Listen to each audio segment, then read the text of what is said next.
ওর নামের অর্থ পাহাড়। আর আফগানিস্তানের তাহমিনা কোস্তানি সত্যি পাহাড় জয় করে লন্ডনে এসেছেন। আফগানিস্তানের একমাত্র মহিলা অ্যাথলিট হলেন তাহমিনা। 100 মিটারে দৌড়লেন এখানে। কিন্তু লন্ডন অব্দি আসার রাস্তাটা সহজ ছিল না তাহমিনার। কাবুলের স্টেডিয়ামে যখন অনুশীলন করতেন তখনও তাকে নিয়ে রীতিমতো বিদ্রূপ আর হুমকি চলতো। চারপাশের কেউ চায়নি মুসলিম পরিবারের মেয়ে এসে অ্যাথলেটিক্স পড়ুন।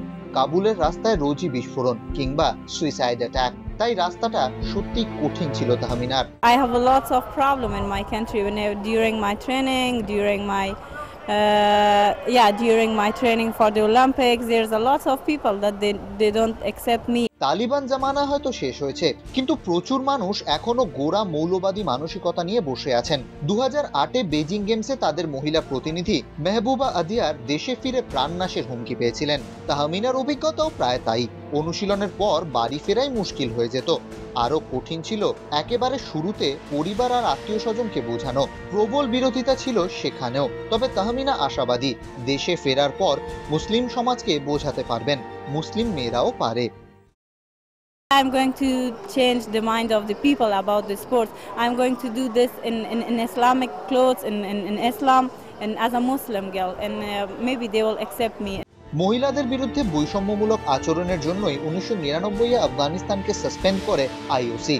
2000-এর সিডনি গেমসে তারা দল পাঠাতে পারেনি। 2004-এর এথেন্স গেমসে আবার আফগানিস্তান যায়, প্রথমবার মহিলা অ্যাথলিট সহ। তাহমিনা সেই দেশের চতুর্থ মহিলা যিনি অলিম্পিকে এলেন। প্রচন্ড খুশি স্বপ্ন সফল হওয়ায়। বলছিলেন, ওপেনিং সেরিমনিতে আমি কাঁদছিলাম জানেন। I was happy and I was crying, and also they was crying with me. Whenever I'm talking with them right now in Afghanistan, all the time they are praying for me. তবে তাহমিনার লড়াই শেষ হচ্ছে না।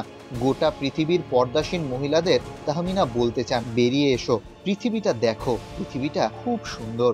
It's the time to change your life, to change your society. Just open a new window for the world and see that the world is very beautiful.